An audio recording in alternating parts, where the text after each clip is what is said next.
Hello student, new लक्ष्य academic में आपका हार्दिक स्वागत है। दोस्तों, ये जो आज का टॉपिक है आपका सीटेट मैथ मैराथन क्लास 2। इससे पहले आपको करवा चुका हूँ मैथ मैराथन पार्ट 1। ये सीटेट के बच्चों के लिए बहुत ज़्यादा इंपॉर्टेंट होने वाली है आज की क्लास। इससे पहले मैथ मैराथन एक क्लास हो चुकी है। आपको पता है कि सीटेट की एग्ज़ाम डेट भी आ गई है और आपको ये भी पता है कि एग्ज़ाम जो है सीटेट की एग्ज़ाम ऑफलाइन होने वाली है। तो ये आपके लिए सही है। और न्यू लक्ष्य एकेडमिक का वो है कि भाई जितने भी स्टूडेंट हैं सीटेट वाले, उन सभी को बेहतर तरीके से कंसेप्ट मिले, वो क्वेश्चंस कर पाए। न्यू लक्ष्य एकेडमिक का यही प्रयास रहा है और आगे भी रहेगा। आप लोगों का बस इतना काम है कि अगर आपको वीडियो अच्छा लगे तो लाइक एंड सब्सक्राइब ज़रूर करें। आइए दोस्तों, स्टार्ट करते हैं। सबसे पहले मैं आपको कंसेप्ट समझाऊंगा। कुछ इंपॉर्टेंट टॉपिक होते हैं जो सीटेट के एग्ज़ाम में लगातार पूछे जाते हैं, तो मैं आपको पहले समझाऊंगा ये चीज़ होता क्या है।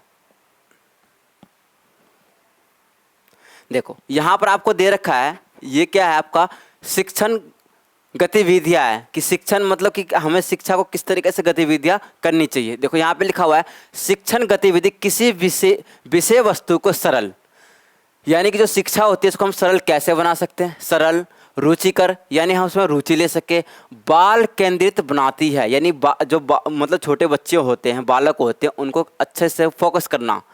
अधिगम को उपयोगी बनाने हेतु शिक्षण गतिविधियाँ का होना आवश्यक है, यानी कि शिक्षण गतिविधियाँ क्या होगा, इसका होना बहुत ज़रूरी है कि किस किस गतिविधि से बच्चों को हम उसके जो छोटे बच्चे होते हैं उनमें रुचि ला सके, उनको समझा सके, उनके अंदर मैथ को लेकर क्रिएटिविटी ला सके ताकि वो लॉजिक लगा सके, समझ सके। तो यही आपका आज का जो है, मैं आपको पहले कंसेप्ट समझाऊंगा ये चीज़ होते क्या है। देखो, एक होता है जियो बोर्ड। अब जियो बोर्ड बहुत बार एग्जाम में पूछा गया है कि जियो बोर्ड क्या होता है, तो मैं आपको समझाऊंगा कि जियो बोर्ड यह एक वर्गाकार बोर्ड होता है। जियो बोर्ड क्या होता है? वर्गाकार बोर्ड होता है। वर्गाकार का मतलब क्या होता है? स्क्वायर के फॉर्म में। ये आपका ऐसे होता है वर्गाकार, इस तरीके से वर्ग के फॉर्म होता है, जिसमें कीलें लगी होती है। इस यहाँ पे क्या होता है, ऐसे ऐसे करके इस तरीके से क्या होता है, इसके अंदर कीलें लगी होती है। एक रबर बैंड के उपयोग से प्रारंभिक ज्यामितीय माप और संख्यात्मक अवधारणा को समझा जा सकता है। इसको क्या बोलते हैं हम? जियो बोर्ड। फिर आपको दे रखा है जियोजेब्रा। ये क्या है आपका? ये क्या है? जियोजेब्रा क्या है आपका? यह एक सॉफ्टवेयर है जो कंप्यूटर की सहायता से गणित सीखने में क्या करता है? मदद करता है। ये भी बहुत बार क्वेश्चन आ गया है सीटेट में कि जियोजेब्रा क्या है। तो ये आपका क्या है? एक कंप्यूटर के अंदर सॉफ्टवेयर है जिससे आप मैथ्स को, गणित को सीख सकते हो। फिर आपको दे रखा है 10 ग्राम क्या है? यह एक पारंपरिक चीनी पहेली है। पारंपरिक चीनी पहेली है जिसमें विभिन्न आकृतियों के 7 टुकड़े होते हैं जिन्हें एक अलग आकार बनाने के एक साथ व्यवस्थित किया जा सकता है।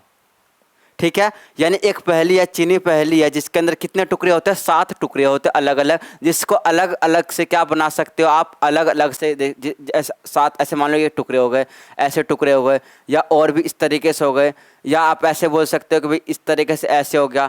अलग अलग क्या होता है? 7 टुकड़े होते हैं जिसको आप अलग अलग तरीके से आप अलग अलग आकार में क्या कर सकते हो? बना सकते हो। ये भी आपका क्या एक तरीका है।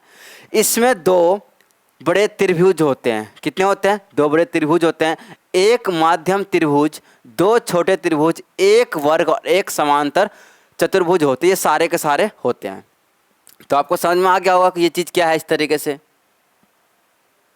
जी, तो इसका साथ में इसका उपयोग समस्या समाधान, तार्किक कौशल विकसित करने के लिए किया जाता है।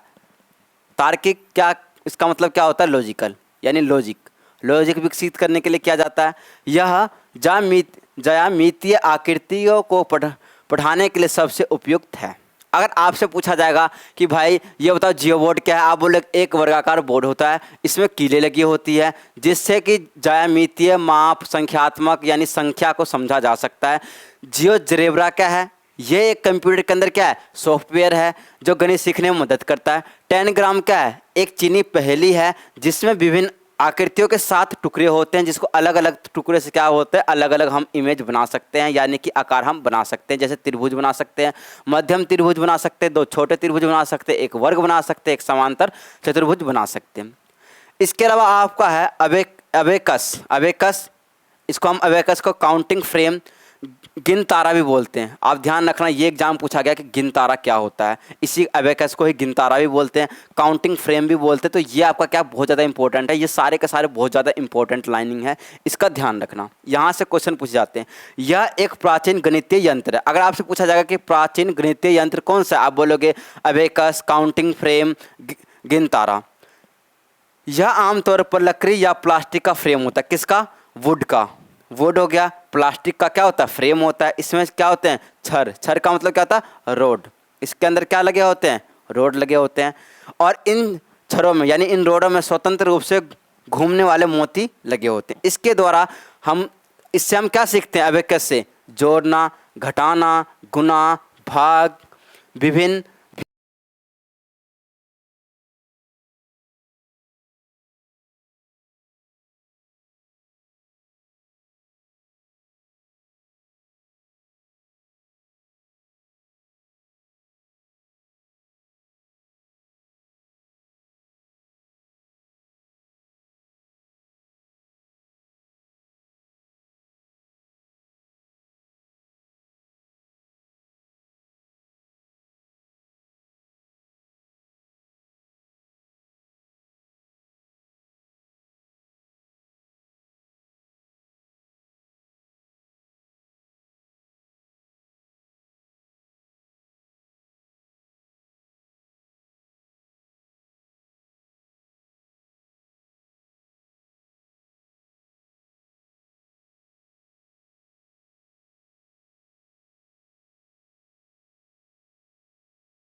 कितने 4 प्रकार के होते हैं। यूनिट होता है, यूनिट को हम बोलते हैं छोटे क्यूब। एक होता है रोड, दूसरा होता है आपका प्लेट, प्लेट को क्या बोलते हैं समतल ब्लॉक, समतल ब्लॉक का मतलब होता है प्लेन ब्लॉक। और एक होता है क्यू आकार का ब्लॉक। यूनिट इकाई को, रोड दाही को, प्लेट सैकड़े को और क्यूब हजार को दर्शाते हैं। यानी यूनिट इकाई को, यानी यूनिट डिजिट को कौन दर्शाता है? यूनिट इकाई को, रोड दाही को, प्लेट सैकड़े को, क्यूब क्या होगा आपका हजार को, थाउजेंड्स को दर्शाते हैं। ये आपका ये एग्जाम बहुत बार पूछा गया है, ये भी पूछा जाता है। अब आपका क्या है? किक जीनेयर, ये आपका क्या है? किक जीनेयर, किक जीनेयर रोड, ठीक है। ये भी एग्जाम में पूछा जाता है। ये विभिन्न रंगों की विभिन्न लंबाई की आयताकार 10 रोड होती है। इसके अंदर क्या होता है? विभिन्न रंगों की अलग अलग कलर्स होते हैं इस रोड के अंदर, जिनकी लंबाई क्या होती है? भिन्न भिन्न होती है। जैसे कि एक रोड इस तरीके से हो गया, एक मान लो इस तरीके से हो गया, अलग अलग शेप की, अलग अलग कलर की, इस तरीके से हो सकता है ये।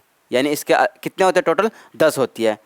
इसका उपयोग योग, घटा, गुना, भाग, विभिन्न गणना, ज्यामिति आदि का प्रयोग करने के लिए किया जाता है। अब हम स्टार्ट करते हैं क्वेश्चंस।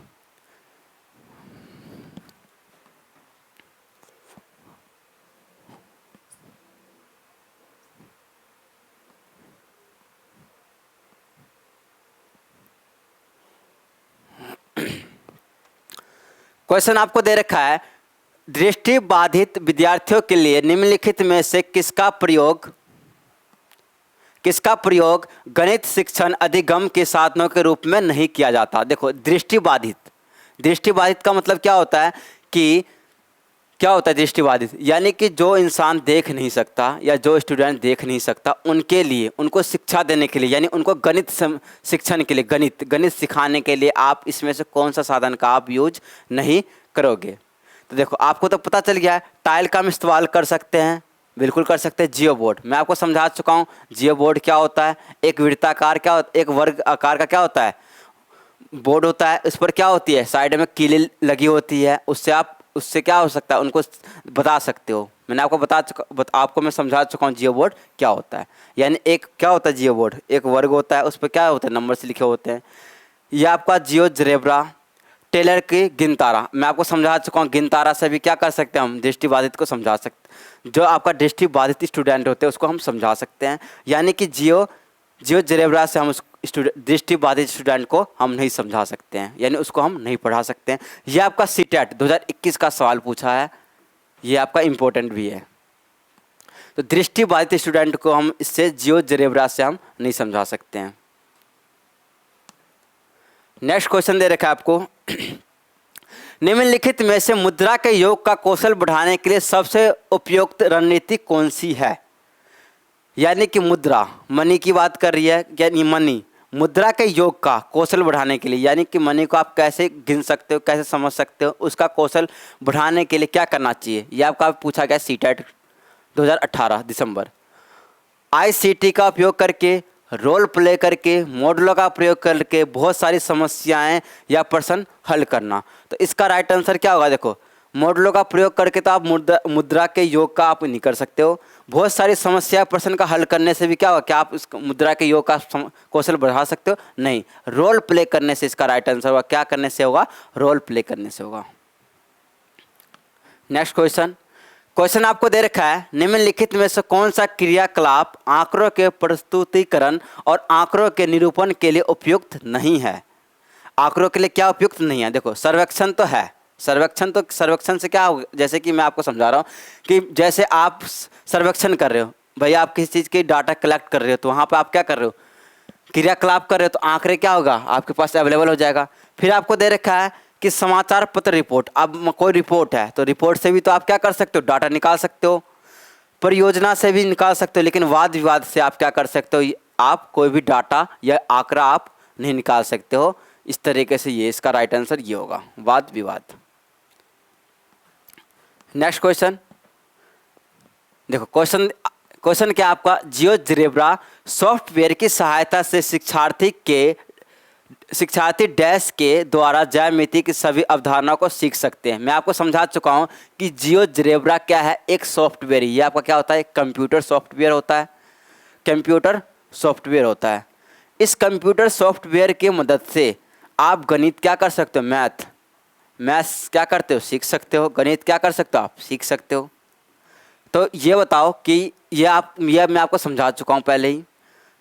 तो ये बताओ, ऑप्शन दे रखा है कि खोजप्रक उपागम होगा इसका, परिप्रेक्षा आधारित उपागम होगा, परियोजना आधारित उपागम होगा, व्याख्यान आधारित उपागम होगा। तो इस वाले में क्या करते हैं हम कि ये एक सॉफ्टवेयर होता है, तो इस समय हम क्या करते हैं, खोजप्रक उपागम करते हैं कि भाई हम सर्च करते हैं कैसे सवाल करना, कैसे करना। तो इससे हमें क्या करते हैं, तो ये आपका एक सॉफ्टवेयर होता है, इससे हम क्या करते हैं, खोजप्रक उपागम हम यूज करते हैं। यानी सर्च करते हैं, उसमें देखते हैं कैसे आया आंसर, क्या क्या क्वेश्चंस आ रहे हैं, तो हम क्या करते हैं, सर्च करते हैं। खोजप्रक उपागम इसका राइट आंसर होगा, ये सब नहीं होगा।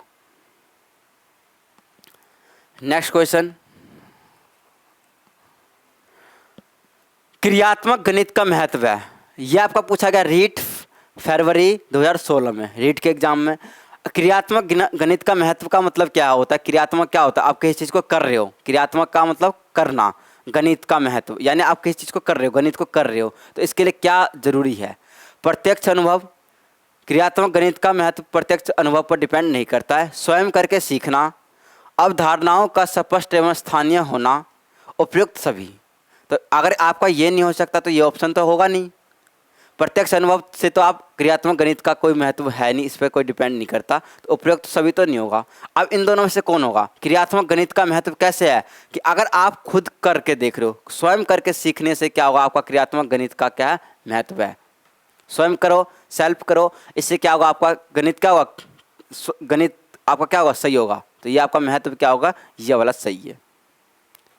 नेक्स्ट क्वेश्चन, क्वेश्चन आपको दे रखा है पाई चार्ट। पाई चार्ट क्या होता है, पहले मैं आपको समझाऊंगा पाई चार्ट। देखो पाई चार्ट क्या होता है, एक सर्कल होता है, इस सर्कल का ऐसे ऐसे करके क्या होता है, डिवाइड होता है, अलग अलग पार्ट में क्या कर देते हैं, इसको हम डिवाइड कर देते हैं। तो इसमें क्या होता है कि इसके अंदर इन्फॉर्मेशन होती है, जैसे कि मान लो कि 7% है फूड पर, या 8%, 50%, इस तरीके से टोटल हम करते जाते हैं। तो ये इस तरीके से क्या होता है, ये हम पाई चार्ट के अंदर कोई इन्फॉर्मेशन, पाई चार्ट के अंदर हम कोई भी इन्फॉर्मेशन दर्शा सकते हैं। किसी कंपनी की जो है वो क्या प्रोड्यूस कर रहे हैं, क्या मैन्युफैक्चरिंग कर रहे हैं, क्या वो बना रहे हैं, इससे हम बता सकते हैं। पाई चार्ट से हम लैंड वाटर का रेशियो बता सकते हैं। पाई चार्ट से लैंड में कितना एयर, ऑक्सीजन, ये सब चीज़ क्या है, यानी कि ये आपका क्या, पाई चार्ट क्या होता है कि किसी चीज़ को दर्शाने का एक अच्छा तरीका है, जिससे एक अट्रैक्टिव भी लगता है, लोगों को पसंद भी आता है, और अच्छे से समझ यानी अंडरस्टैंडिंग भी क्या होती है, इससे क्या होता है, पाई चार्ट से ज़्यादा होती है। यानी इसमें किसी भी चीज़ का डाटा आप दर्शा सकते हो ताकि आसानी से लोग क्या हो सके, समझ सके। तो ये पाई चार्ट ये है। तो गणित के सूत्रों का चार्ट होता है, नहीं भाई, ये गणित का पाई चार्ट आपका क्या होता है, कोई गणित का सूत्रों का चार्ट नहीं होता। गणित शिक्षण की विधि है, ऐसा भी नहीं है। गणित विधि ये आपका क्या होता है, गणित शिक्षण की विधि भी नहीं है। उसके बाद वृत्ताकार संरचनाओं को बनाने वाला यंत्र है, कोई भी यंत्र नहीं है भाई। तो ये आपका क्या है, ये आंकड़ों को प्रस्तुत करने का एक तरीका है। मैंने आपको क्या समझाया, अभी तो समझाया कि इसके अंदर आप क्या कर सकते हो, आंकड़े यानी कि डाटा, कोई भी डाटा को क्या कर सकते हो, इसके अंदर आप लगा सकते हो। इस तरीके से मान लो 40% ये है, ऐसे करके किया जाता है। तो क्या होगा, ये आंकड़ों को प्रस्तुत करने का एक तरीका है। तो पाई चार्ट इस तरीके से ये है। नेक्स्ट क्वेश्चन दे रखा है आपको, गणित शिक्षण के लिए सबसे प्रभावी सहायक सामग्री है। यानी गणित शिक्षण, गणित यानी मैथ के अंदर शिक्षा देने के लिए सबसे ज़्यादा प्रभावी का मतलब क्या होता है, इफेक्टिव। इसमें से इफेक्टिव यानी गणित को इफेक्टिव बनाने के लिए क्या तरीका है, श्रव्य सुनने से, दृश्य देखने से, चौक एवं बातचीत करने से, इनमें से कोई नहीं। तो दृश्य करने से। देखो सिर्फ सुनने से नहीं होगा, इसका मतलब क्या होता है, इससे तो नहीं होगा। चौक एवं बातचीत से भी नहीं होगा, दृश्य। आप किसी मैथ को अगर देख रहे हो, समझ रहे हो, तो देखने से भी क्या होता है, ये आपका इफेक्टिव बनता है। तो राइट आंसर क्या होगा आपका, दृश्य। नेक्स्ट क्वेश्चन आपको दे रखा है कि निम्नलिखित में से कौन सा कथन विद्यार्थियों द्वारा गणित में की गई अशुद्धियों के समसामयिक निरीक्षण पर प्रकाश नहीं डालता है।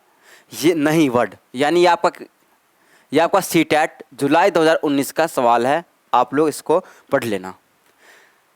यह आपको दे रखा है कि भाई कि विद्यार्थियों द्वारा गणित में की गई अशुद्धियाँ जो विद्यार्थी गलत करते हैं, यानी उसमें एरर होती है, वो सवाल कर रहे हैं उसमें क्या होती है, एरर होती है, तो कौन से निरीक्षण पर प्रकाश नहीं डालता है, यह आपसे पूछा जा रहा है।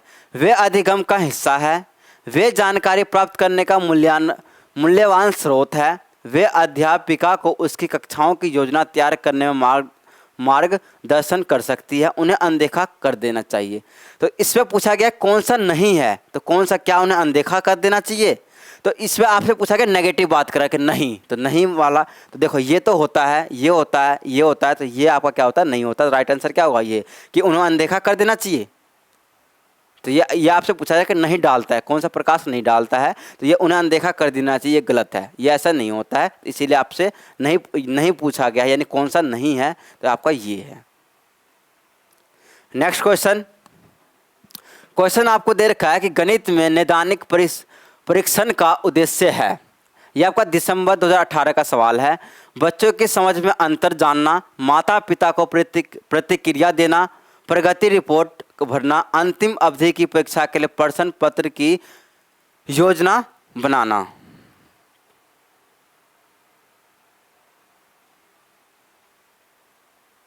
तो ये क्या है आपका कि, तो क्या होगा इसका राइट आंसर, बच्चों की समझ में अंतर जानना।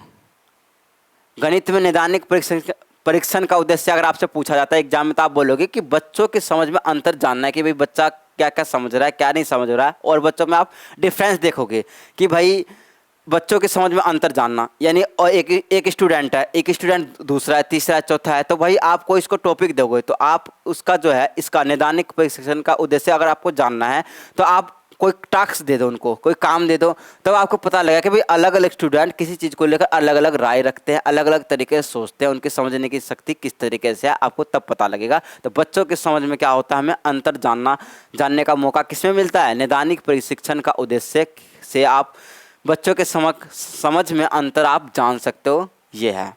बाकी ये तो नहीं हो सकता, ये नहीं होगा ना, तो ये होगा। नेक्स्ट क्वेश्चन आपको दे रखा है, उपचारात्मक शिक्षक सहायक है पूरी शिक्षा को पढ़ाने के लिए, पाठ की पुनरावृत्ति के लिए, खेल मार्ग विधि द्वारा शिक्षण के लिए, कमजोर छात्रों के सीखने की कठिनाइयों को दूर करना चाहिए। देखो उपचारात्मक शिक्षण सहायक करता है पूरी कक्षा को पढ़ाने के लिए, ये तो नहीं है। पाठ की पुनरावृत्ति के लिए, ये भी नहीं है। खेल मार्ग द्वारा शिक्षण के लिए, और ये लास्ट दे रखा है आपका, ये भी नहीं होगा। कमजोर छात्रों को सीखने की कठिनाइयों को दूर करने का उद्देश्य किसका होता है, उपचारात्मक शिक्षण क्या होता है, सहायक करता है कि जो कमजोर बच्चे हैं, जो आपका क्या है वीक स्टूडेंट्स होते हैं, उनको मैथ सिखाने, उनको कठिनाइयाँ रहे सीखने में, उनकी जो कठिनाई होती है, उनकी जो प्रॉब्लम्स होती है, उनको सिखाने के लिए इसका इस्तेमाल किया जाता है। उपचारात्मक शिक्षण सहायक किसके लिए होते हैं, जो वीक स्टूडेंट होते हैं उसकी प्रॉब्लम को सॉल्व करने के लिए, ताकि वो भी मैथ क्या कर सके, सीख सके। नेक्स्ट क्वेश्चन है, कक्षा 6 की पाठ्य पुस्तक से निम्नलिखित प्रश्न को पढ़िए।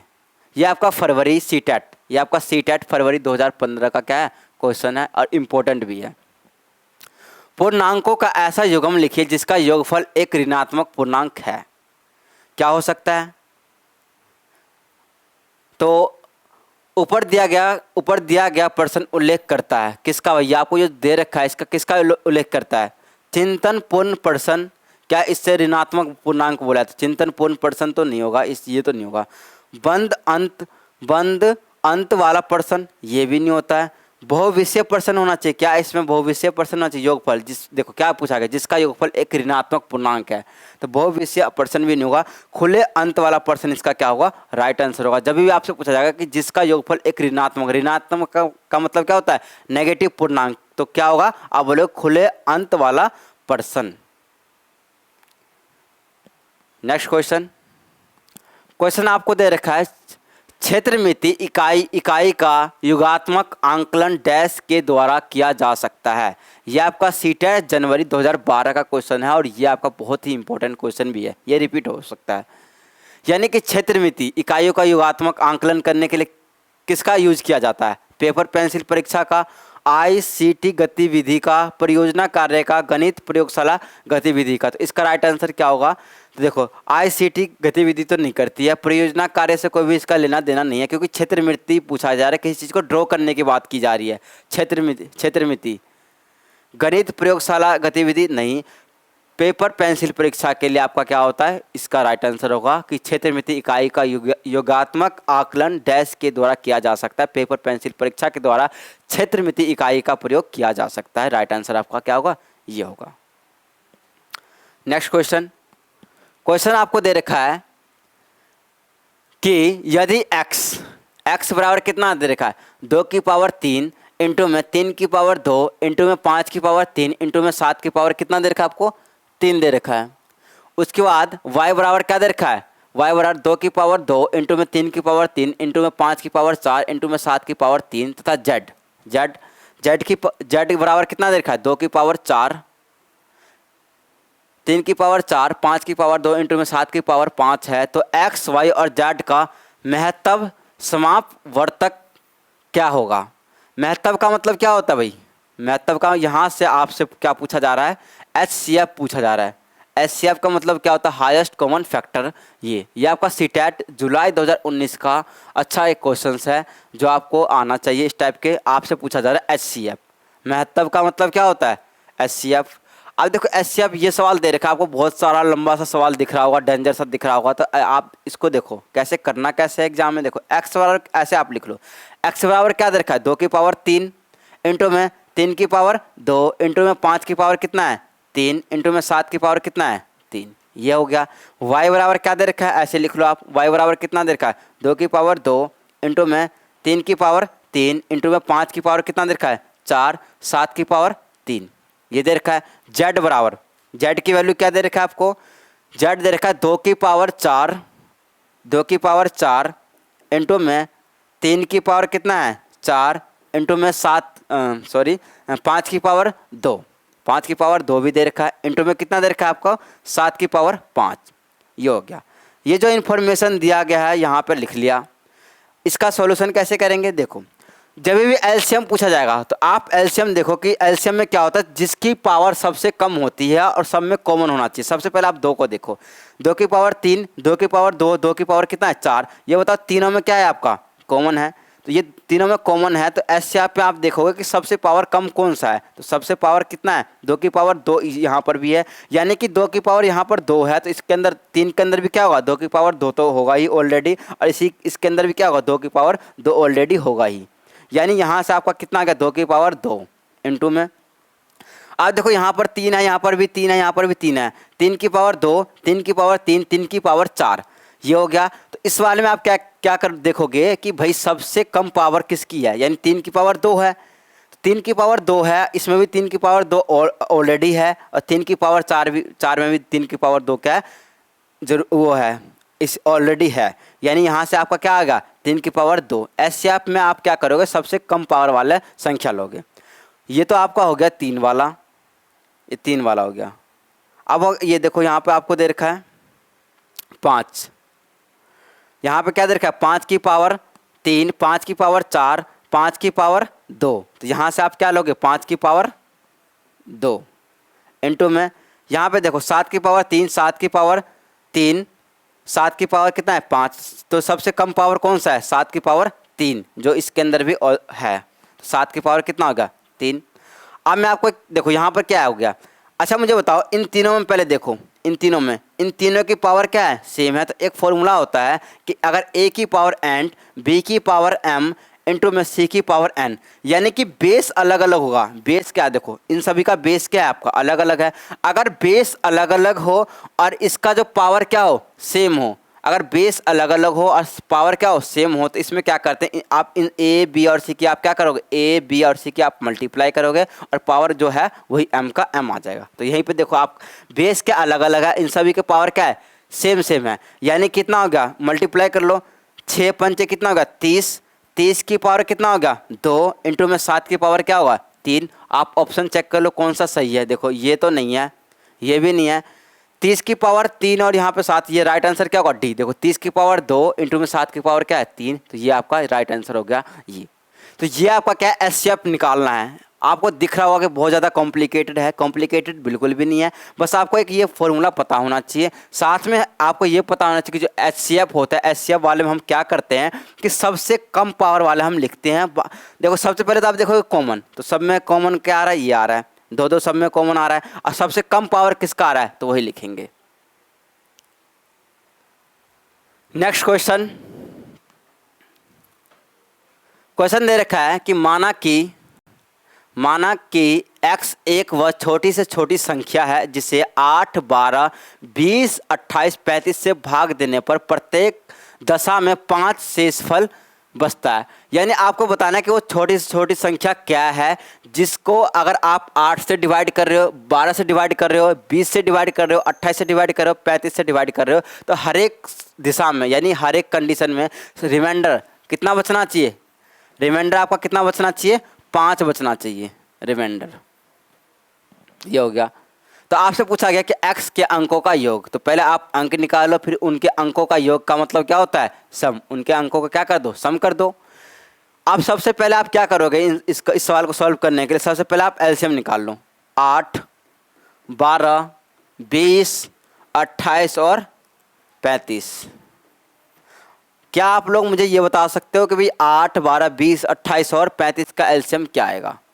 अब कुछ बच्चे को क्या होता है कि एलसीएम निकालने में भी दिक्कत आती है। हालांकि देखो आप आप एलसीएम कैसे निकाल सकते हो, एलसीएम का मतलब क्या होता है कि भाई ऐसा संख्या ऐसा संख्या आपको लेना है एलसीएम के रूप में जो 8 से भी कट जाए, 12 से भी कट जाए, 20 से भी कट जाए, 28 से भी कट जाए और 35 से भी कट जाए। लेकिन जिन बच्चे को नहीं पता कि भाई एलसीएम कैसे निकालते हैं, मैं आपको निकाल के एक बार दिखा रहा हूँ। वैसे आपको पेपर में ऐसा करना नहीं है, आप लोग पहले से इसकी प्रैक्टिस कर लोगे।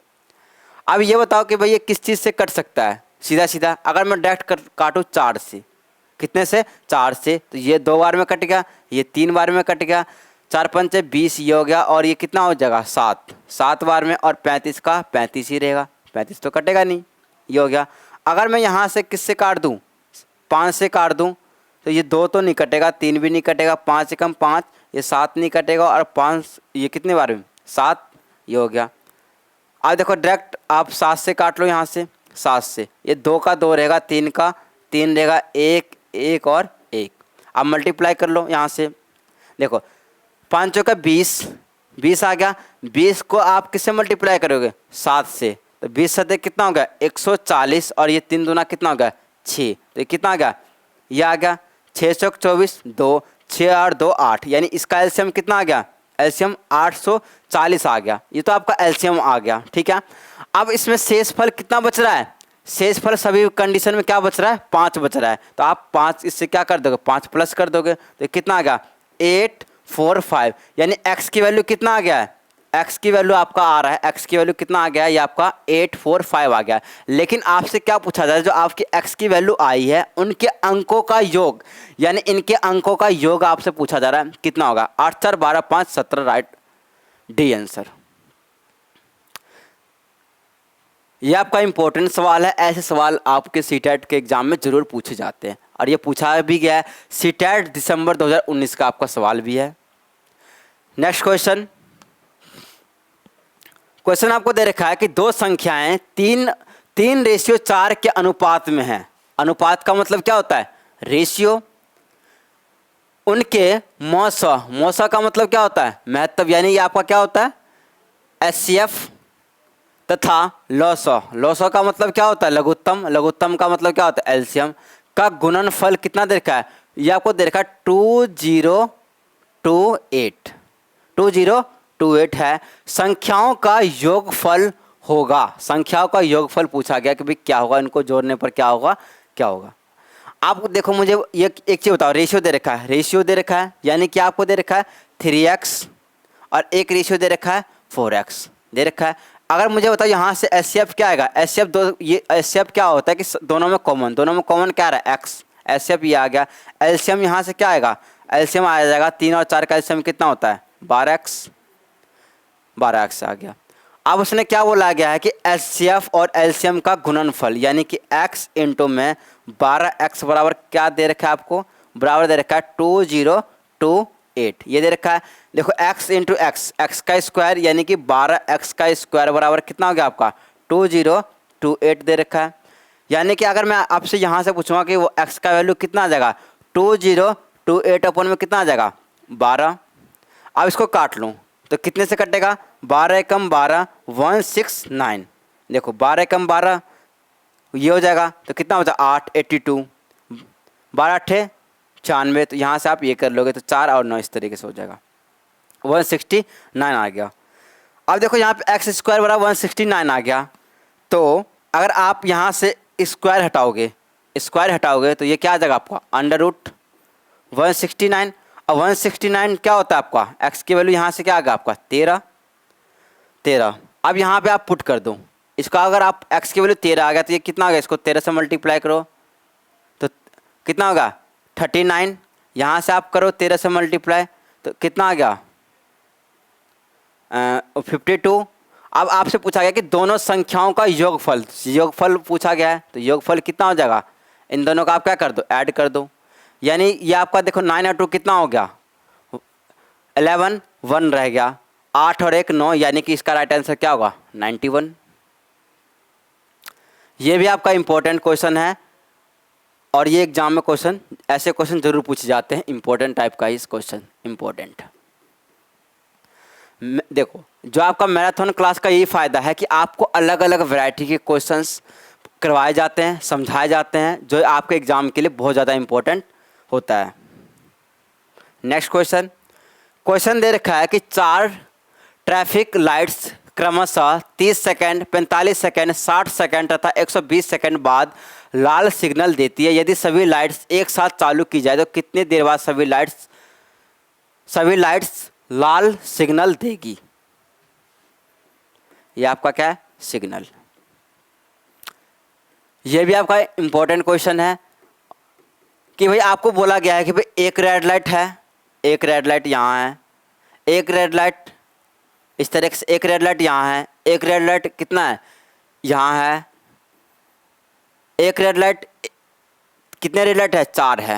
ये चारों को इस तरीके से आप कर लो बना दो, ये 4 रेड लाइट हो गए। ये आपके क्या है 4 के 4 क्या है रेड लाइट है। इसके अंदर सिग्नल होते हैं इस तरीके से बने हुए, इस तरह के सिग्नल होते हैं आपके। 4 रेड लाइट है तो पहले लाइट जो है एक ट्रैफिक लाइट का 30 सेकंड, इसको कितना टाइम लग रहा है 30 सेकंड, इसको कितना लग रहा है 45 सेकंड, इसको 60 सेकंड और इसको 120 सेकंड। आपको सवाल में दे रखा है कि इन सभी लाइट को एक साथ चालू किया जाता है। इन सभी लाइट को क्या किया जाता है एक साथ चालू। एक साथ चालू का मतलब क्या भाई, इन सभी को एक साथ चालू कर दो।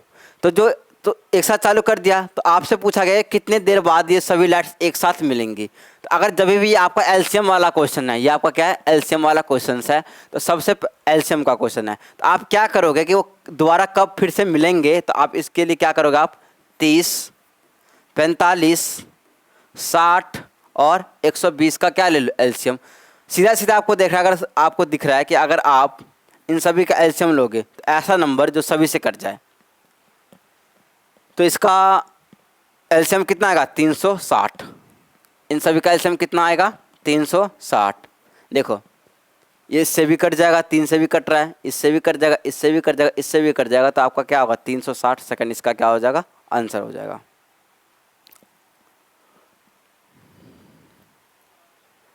नेक्स्ट क्वेश्चन आपको दे रखा है कि दो संख्याओं का महत्तम समापवर्तक 28 तथा लघुत्तम समापवर्तक 336 है। यदि एक संख्या 112 है तो दूसरी संख्या क्या होगा। यह आपका सीटेट लिखाइएगा। सीटेट में पूछा गया सवाल है। देखो ये आपका बहुत इंपॉर्टेंट टाइप का सवाल है। ये सवाल को करने के लिए मैं आपको एक फॉर्मूला बताता हूँ कि n1 का मतलब क्या होता है। n1 का मतलब क्या होता है संख्या 1 इंटू में n2 का मतलब क्या होता है संख्या 2 बराबर एक फॉर्मूला होता है एलसीएम इंटू में क्या होता है आपका HCF, एलसीएम इंटू HCF। यह फॉर्मूला ध्यान रखना, बहुत ही ज़्यादा इंपॉर्टेंट है फॉर्मूला। देखो आपको क्या दे रखा है, दो संख्याओं का महत्तम समापवर्तक 28 तथा लघुत्तम दे रखा है। यानी महत्तम का मतलब क्या होता है HCF एचसीएफ कितना दे रखा है 28, 28 दे रखा है। लघुत्तम, लघुत्तम क्या होता है आपका एलसीएम, एलसीएम कितना दे रखा है, एलसीएम आपको दे रखा है 336, एलसीएम दे रखा है आपको 336। और एक संख्या यानी एक संख्या का आप मान लो n1, n1 की वैल्यू कितना है 112। आपसे पूछा गया दूसरी संख्या, तो दूसरी संख्या को क्या मान लो n2, यही पूछा जा रहा है। अब यहाँ पे पुट कर दो n1। अच्छा मुझे बता n1 एक संख्या कितना है 112 इंटू में n2 बराबर एलसीएम कितना दे रखा है 336 इंटू में एचसीएफ कितना दे रखा है, एचसीएफ आपको दे रखा है 28 यहाँ से। तो अगर क्या आप दूसरी संख्या निकाल सकते हो n2, लेकिन नंबर 2 आप निकाल सकते हो, तो निकाल सकते हो 336 इंटू में 28 अपॉन में कितना आ जाएगा 112, ये आ जाएगा। अब इसको काट लो, किससे कटेगा, अगर मैं इसको देखो 112 को अगर मैं 3 से काटूंगा तो क्या ये 336 कट जाएगा, कट जाएगा। देखो 3 से मल्टीप्लाई करोगे इसको कितना आ जाएगा 6, 3 और 3, ये 3 बार में कट गया। और अब ये आंसर क्या आएगा, देखो 3 है यहाँ पे 28 है, तो आप देख लो कि लास्ट में 3 इस तरीके से आप समझो क्या बचा हुआ 3 इंटू में 28। आप पूरा मल्टीप्लाई करने की जरूरत नहीं है, आप ऑप्शन देखो, ऑप्शन में लास्ट में क्या आ रहा है 4, 6, 8, 0। तो देखो 8 को आप 8 को 3 से मल्टीप्लाई करोगे तो क्या आएगा 4 आ जाएगा लास्ट में। तो राइट आंसर क्या होगा, ये यूनिट डिजिट क्या आएगा 4, तो ये आपका राइट आंसर हो जाएगा। नेक्स्ट क्वेश्चन, क्वेश्चन आपको दे रखा है कि वह छोटी से छोटी संख्या जो पूर्ण वर्ग हो, क्या हो वर्ग हो, वो संख्या आपको बताना है। जो 10, 12, 15 वो स्मॉलेस्ट नंबर आपको बताना है, जो स्मॉलेस्ट आपको नंबर बताना है जो 10, 12, 15 और 18 से भी क्या हो विभाज्य हो, यानी कि वो उससे कट जाए, डिवाइड हो जाए। तो इसके लिए आप सबसे पहले आप क्या करोगे, इन सभी से कटेगा तो 10, 12, 15 और 18। अगर इन सभी का आप क्या निकालोगे एलसीएम, 10, 12, 15 और 18 का एलसीएम बताओ क्या होगा। देखो अगर मैं 180 ले लूँ, क्योंकि देखो अगर मैं 180 ले लूँ तो क्या कर सकता है, क्योंकि अगर आप यहाँ पर 90 लोगे तो 90 तो नहीं काट पाएगा, तो इसीलिए इसका एलसीएम कितना होगा आएगा 180। यानी आपको ये देखना है कि इन सभी का एलसीएम कितना आ गया 180। तो 180 एलसीएम आ गया, तो आपको दिखाना है कि ये संख्या सबसे छोटी संख्या कौन होगा जो 180 उस संख्या को काट सके। लेकिन इन सभी में छोटी संख्या होनी चाहिए। आप बताओ 180 क्या 2500 को काट सकता है, नहीं काट सकता। क्या इसको काट सकता है, 0 से 0 कटेगा, 18 160 नहीं कटेगा। क्या बताओ इसको काट सकता है 100, बिल्कुल भाई काट सकता है। लेकिन ये क्या आपको छोटी संख्या बतानी है कि भाई इन सभी का एक ऐसी छोटी संख्या लेनी है जो इसको काट सके। तो ये आपका ये तो नहीं हो सकता, क्योंकि ये काट तो रहा है 180 से, ये आपका 3600 कट रहा है, लेकिन छोटी संख्या बतानी है क्या ये कट रहा है। तो 18, 5, 90 ये कटा है, तो राइट आंसर क्या हो जाएगा, ये आपसे सबसे छोटी संख्या पूछ रहा है कि ऐसी छोटी संख्या जो 10, 12, 15 और 18 से भी विभाज्य हो जाए। तो इसके लिए सबसे पहले आप क्या करोगे, 10, 12, 15, 18 का आप एलसीएम ले लोगे तो कितना जाएगा 180। अब ये जो 180 है तो किसको काटे, यानी आप ऑप्शन चेक करोगे किसको काट रहा है, 2500 को काट रहा है, 1600 को काट रहा है, 900 को काट रहा है, 3600 को काट रहा है। तो भाई इसको तो काट ही नहीं रहा, लेकिन इसको काट रहा है। लेकिन ये आपका इसके कंपैरिजन में क्या है, 900 के कंपैरिजन में क्या है, ये बड़ी संख्या हो गया, तो छोटी संख्या क्या ये हो गया। जो 180 से आपका क्या हो रहा है 900 कट भी रहा है। ये आपका इंपॉर्टेंट टाइप का एक क्वेश्चन है, ऐसे सवाल सीटेट के एग्जाम में पूछ लिए जाते हैं। नेक्स्ट क्वेश्चन, क्वेश्चन आपको दे रखा है कि संख्याओं 4, 20 और 28 के मौसो का मतलब क्या होता है एचसीएफ, तथा लॉसो का मतलब क्या होता है लघुत्तम, मतलब एलसीएम का योगफल का मतलब क्या होता है सम। यह आपसे पूछा जा रहा है। आप बताओ मुझे कि 4, 20 और 28 का आपको क्या बताना है। पहले आप निकाल लो यहाँ से, सीधा सीधा क्या निकाल लोगे, आप निकाल लो यहाँ से लॉसो या एचसीएफ ही निकाल लो। एचसीएफ कैसे निकालते हैं, देखो एचसीएफ क्या होता है, एचसीएफ निकालने का मैं एक तरीका बता रहा हूँ। देखो यहाँ पे 4 है, 4 का फैक्टर बना लो, कितना होगा 2 × 2। 20 का क्या होगा, 20 का फैक्टर कितना होगा 2 इंटू 2, 4 इंटू में कितना होगा 5, फैक्टर बना लो। 28 को आप क्या लिख सकते हो, 2 इंटू में 2 इंटू में कितना हो गया 7, 7 चौक 28। अब देखो मैं आपको समझा चुका हूँ कि भाई ये क्या होता है, एचसीएफ क्या होता है। एचसीएफ क्या होता है कि कॉमन, ये बताओ इन तीनों में कॉमन एक तो 2 तो हो ही गया, साथ में इन तीनों में 2 कॉमन आ गए, ये इतने में ये आपका एचसीएफ कितना हो गया 4। आप देखो एलसीएम कैसे निकालते हैं, एलसीएम अगर फैक्टराइजेशन मेथड से आप एलसीएम निकालोगे तो क्या होगा कि जो कॉमन है तो आप लिखोगे ही। देखो 2 यहाँ से कॉमन है और यहाँ से भी क्या है 2 कॉमन, यानी 2 इंटू में 2 जो कॉमन है तो ये तो आप लिखोगे ही, साथ में जो रह गया 5 और 7 रह गया इसको भी आपको लिखना होगा। ये आपका क्या होता है, ऐसे आप एलसीएम निकलता है, ऐसे आपका क्या निकलता है एचसीएफ निकलता है। तो अगर आप एलसीएम निकालोगे तो कितना आएगा 4 पंचे 2 दूना 4, 4 पंचे 20, 20 सत्ते कितना हो गया 140। तो एलसीएम कितना आ गया 140। आपसे क्या पूछा जा रहा है, एचसीएफ और एलसीएम का सम योग पूछा जा रहा है। तो आप सम क्या आएगा, यहाँ से सम आएगा 140 प्लस में 4, राइट आंसर किसका कितना आ गया 144। ये सीधा सीधा आ गया आपका बी। नेक्स्ट क्वेश्चन आपको दे रखा है कि प्राथमिक स्तर पर गणित की पहेलियाँ मदद करती है कक्षा के प्रतिभा संपन्न विद्यार्थियों को पहचानने में। जो जो अच्छे स्टूडेंट होते हैं, ये विद्यार्थियों को मनोरंजन प्रदान करने के लिए, भाई मनोरंजन प्रदान करने के लिए ये गणित की पहेलियाँ मदद नहीं करती है, ये ध्यान रखना। प्राथमिक स्तर पर बिल्कुल नहीं। कक्षा के प्रतिभा संपन्न विद्यार्थियों को पहचानने में भी नहीं करती है पहेलियाँ। समस्या सुलझाने के कौशलों को परखने के लिए, ये भी आपका नहीं होगा। इसका राइट आंसर होगा आपका समस्या सुलझाने के कौशलों को प्रोत्साहित करने में के लिए किया जाता है किसका, गणित की पहेलियाँ का इस्तेमाल। तो ये आपका राइट आंसर हो जाएगा। ये सारे के सारे भी सीटेट के ही क्वेश्चन हैं भाई लोग।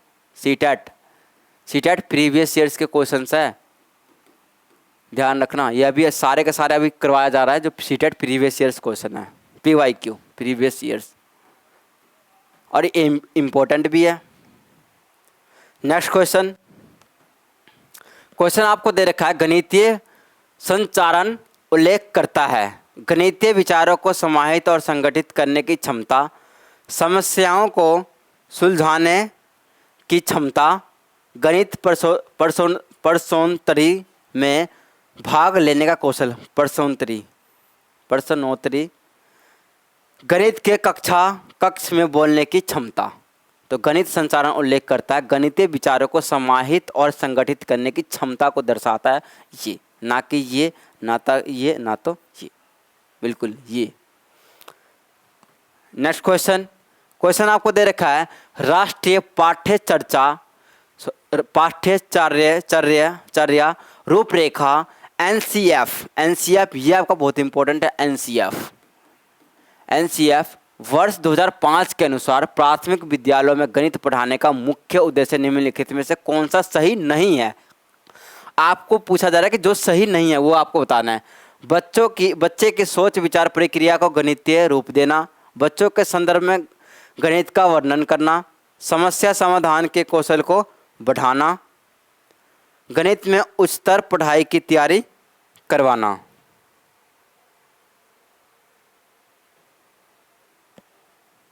तो इसका राइट आंसर क्या होना चाहिए, तो आप बोलोगे कि गणित के सोच विचार प्रक्रिया को गणितीय रूप देना, इसका क्या होगा, तो बच्चों के संदर्भ में गणित का वर्णन करना, ये तो होता है। समस्या समाधान के कौशल को बढ़ाना, ये भी होता है एनसीएफ के अकॉर्डिंग। गणित में उच्चतर पढ़ाई की तैयारी करवाना, ये भी होता है। तो इसका राइट आंसर क्या हो जाएगा आपका, बच्चे की सोच विचार प्रक्रिया को गणितीय रूप देना इसका काम नहीं होता, ये एनसीएफ के द्वारा नहीं होता। तो ये इसका राइट आंसर हो जाएगा। नेक्स्ट क्वेश्चन,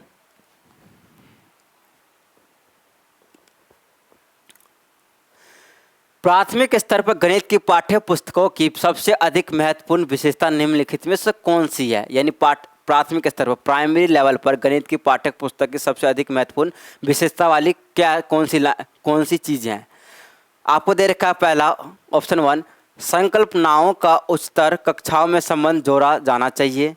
संकल्पनाओं को जटिल से सरल रूप, यानी क्या कठिन से आपको सरल रूप की तरफ जाना चाहिए? नहीं भाई, ये तो नहीं हो सकता। संकल्पनाओं को पूर्णतया श्रेणीबद्धता में प्रस्तुत किया जाना चाहिए, ये भी नहीं होता।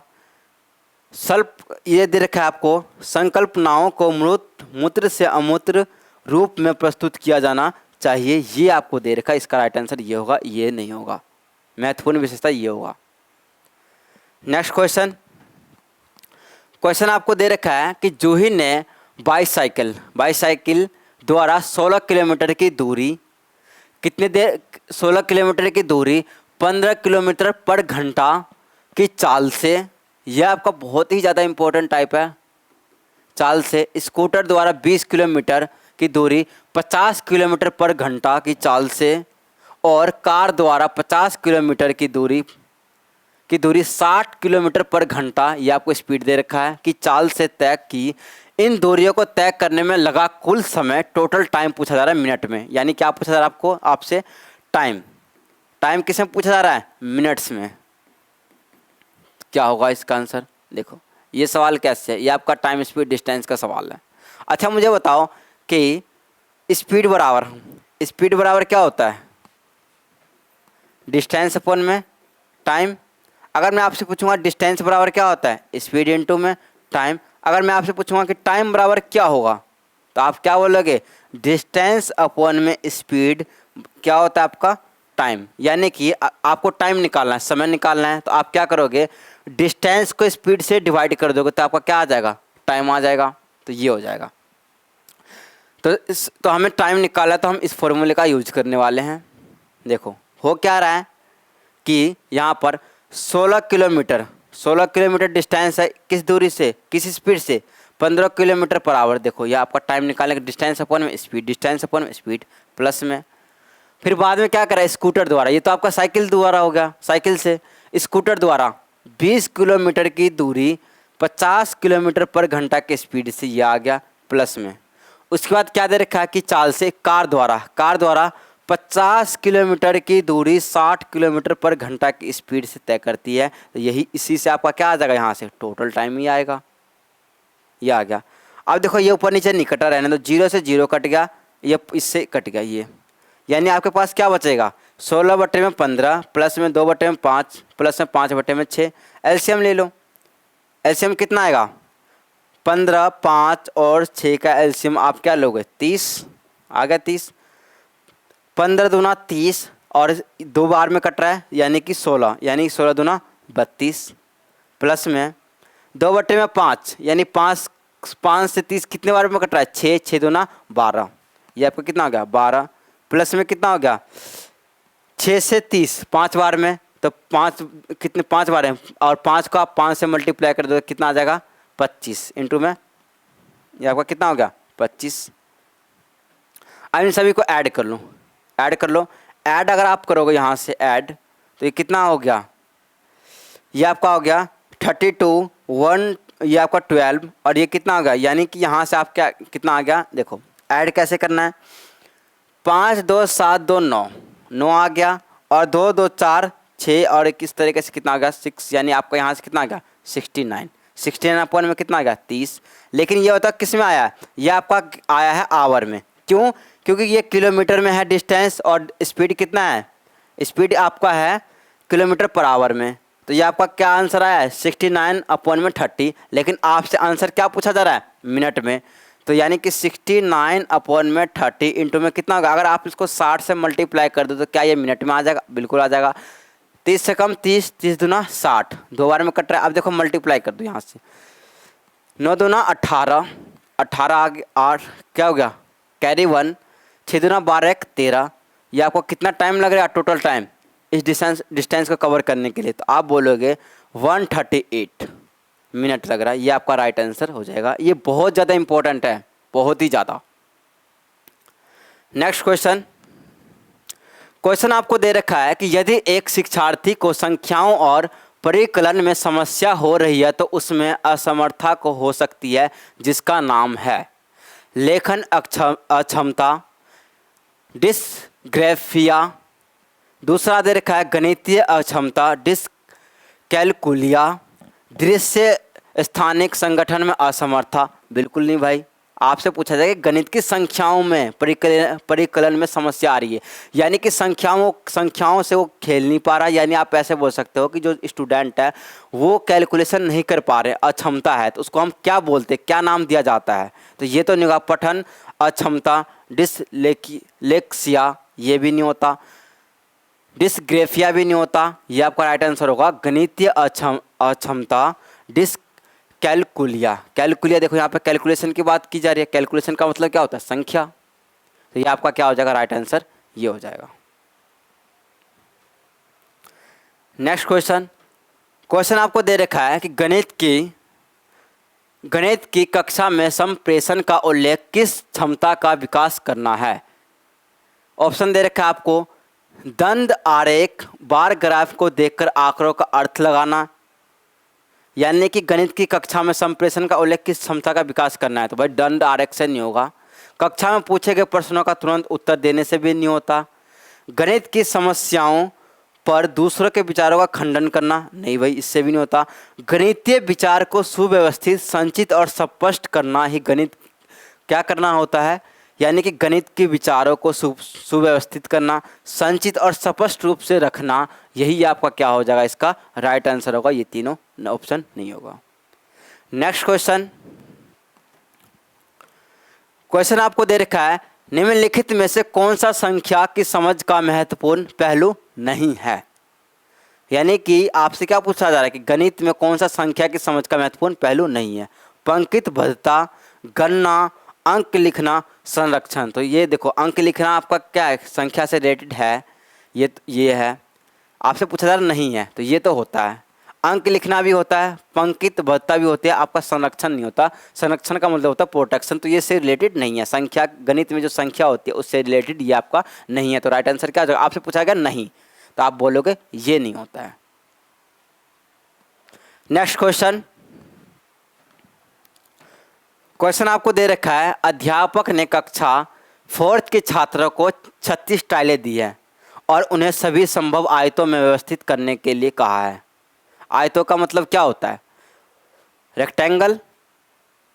इस क्रियाकलाप द्वारा निम्नलिखित में से कौन सी संकल्पना को संबोधित नहीं किया जा सकता है? गुणनफल को किया जा सकता है। भाई आयतन है, यानी कि आयत है, तो आयत से आप लेंथ इनटू ब्रेथ से आप क्या गुणनफल कर सकते हो। क्षेत्रफल निकाल सकते हो, एरिया भी निकाल सकते हो। भाई 36 टाइल है, उसका आयत है तो उसका निकाल सकते हो। गुणनखंड भी निकाल सकते हो, लेकिन आप इससे आप आयतन नहीं निकाल सकते। राइट आंसर क्या हो जाएगा? आयतन का मतलब होता है वॉल्यूम। ये बताओ कि क्या आयत में वॉल्यूम होते हैं? तो वॉल्यूम आप नहीं निकाल सकते हो रेक्टेंगल से, वो 2D फिगर है। ये आपका राइट आंसर होगा आयतन। नेक्स्ट क्वेश्चन दे रखा है कि एक मानचित्र पर आधा सेंटीमीटर भूमि पर 125 किलोमीटर को दर्शाया जाता है। यदि दो नगरों के बीच की दूरी भूमि पर 2000 किलोमीटर है तो मानचित्र पर उनके बीच की दूरी क्या होगी? 6 सेंटीमीटर होगी, 8 सेंटीमीटर होगी, 10 सेंटीमीटर होगी, 4 सेंटीमीटर होगी। यानी आपको क्या दे रखा है कि भाई एक चीज़ मुझे बताओ, अब भाई मैप होता है, मैप, तो आप मैप पे कैसे रिप्रेजेंट करते हो किसी चीज़ को? यानी कि रिप्रेजेंट आप ऐसे कर सकते हो कि जैसे स्केल होता है, तो आप ये इसका मतलब ये तो नहीं है ना कि भाई देखो आप किलोमीटर बहुत ज़्यादा होता है, यानी इंडिया का क्षेत्रफल ज़्यादा है, किलोमीटर में बहुत ज़्यादा होता है, तो क्या मैप में हम किलोमीटर लगा उस मैप, क्या छोटे से मैप में क्या आप किलोमीटर दर्शा सकते हो? नहीं दर्शा सकते हो। उसके लिए हम क्या करते हैं? स्केल को कन्वर्ट कर लेते हैं। कन्वर्ट कैसे करते हैं? हम मान के चलते हैं भाई, अगर आपने एक सेंटीमीटर बराबर आप बोल दोगे कि भाई 100 किलोमीटर है, तो यानी 1 सेंटीमीटर आप निकालोगे तो 100 किलोमीटर आपने उसको मान लिया है। दर्शाने के लिए यही स्केल इस्तेमाल किया जाता है कि उसको वैल्यू को मान लिया जाता है कि भाई 1 सेंटीमीटर बराबर 200 किलोमीटर, 2 बराबर 400 हो गया। तो इस तरीके से स्केल को बनाया जाता है ताकि इतने ज़्यादा डिस्टेंस को उस छोटे से मैप पर आप क्या कर सकते हो? दर्शा सकते हो। तो ये आपका यही सवाल है। ये सारे के सारे सीटेट के प्रीवियस ईयर्स क्वेश्चन है। आपको क्या बोला गया है कि एक मानचित्र पर आधा सेंटीमीटर है को भूमि पर 125 किलोमीटर को दर्शाया जाता है। यानी कि 125 किलोमीटर को किससे हम करते हैं? आधा सेंटीमीटर से लिख दो लोगे। अगर मैं आपसे पूछूंगा 1 किलोमीटर का यहाँ से आप क्या होगा, तो आप बोलना 1/2 इंटू में 125, तो 1 किलोमीटर बराबर इतना होता है। तो आपसे पूछा गया भाई आपसे पूछा गया है कि 2000 किलोमीटर को मानचित्र पर दर्शाना है तो कितना सेंटीमीटर की जरूरत होगी। तो 8 आप इसको देखते कौन सा 6 होगा, 8 होगा, 10 होगा या 4 होगा। यानी कि 1 किलोमीटर बराबर ये, तो 2000 किलोमीटर को मुझे सेंटीमीटर में कन्वर्ट करके लिखना है। यानी 1/2 इंटू में 125 इंटू में 2000, यही तो होगा। एक का ये तो 2000, 1 किलोमीटर का मतलब ये है, तो 2000 का मतलब ये हो गया। अब देखो कैलकुलेट कर लो इसका सीधे सीधे। 125 को अगर आप किससे काटोगे, 125 को आप काटोगे 8 इससे 16, सीधा सीधा कट रहा है 16 बार में, और यहाँ से कितना आ गया 8। यानी इसका राइट आंसर क्या होगा आपका 8 सेंटीमीटर क्या हो जाएगा आंसर। यानी 2000 किलोमीटर को आप जो मैप पर दर्शाओगे वो 8 सेंटीमीटर में ही दर्शा दोगे। ये आपका ये कन्वर्जन वाला वेरी वेरी इंपॉर्टेंट क्वेश्चन है ये आपका कन्वर्जन वाला। ये ऐसे सवाल सीटेट में जरूर पूछे जाते हैं। थोड़ा लॉजिकल है कि भाई ये बता बराबर ये है तो ये बराबर ये है, तो ऐसे पूछ सकता है, आपको इन्फॉर्मेशन देगा। उसी ऐसे बहुत सारे सवाल बन सकते हैं, इसी तरीके से होगा वो। तो आप इन्फॉर्मेशन को अच्छे से रीड करोगे, उसके अकॉर्डिंग आप सवाल को सॉल्व करोगे। नेक्स्ट क्वेश्चन आपको दे रखा है कि निम्नलिखित कथनों में से कौन सा कथन सही है। 3 विषम संख्याओं का गुणनफल एक सम संख्या होता। अच्छा बताओ, सम संख्या का मतलब क्या होता है, इवन नंबर। अगर 3 विषम संख्या को आप क्या करो, उनको मल्टीपल करो। यानी विषम का मतलब होता है ऑड, और सम का मतलब क्या होता है इवन। यानी कि ऑड नंबर को अगर आप उसका यानी 3 ऑड नंबर को आप मल्टीप्लाई करो, यानी 3 ऑड संख्या को मल्टीप्लाई करो, तो उसका जो मल्टीप्लाई करोगे, गुणनफल करोगे, तो क्या एक सम संख्या मिलेगा, नहीं मिलता, गलत। एक सम संख्या और एक विषम संख्या का अंतर एक सम संख्या हो सकता है। यानी कि अगर मैं आपसे ऐसे बोलूँगा कि एक सम संख्या लेना है और एक विषम संख्या लेना है, तो क्या अंतर सम संख्या आ सकता है।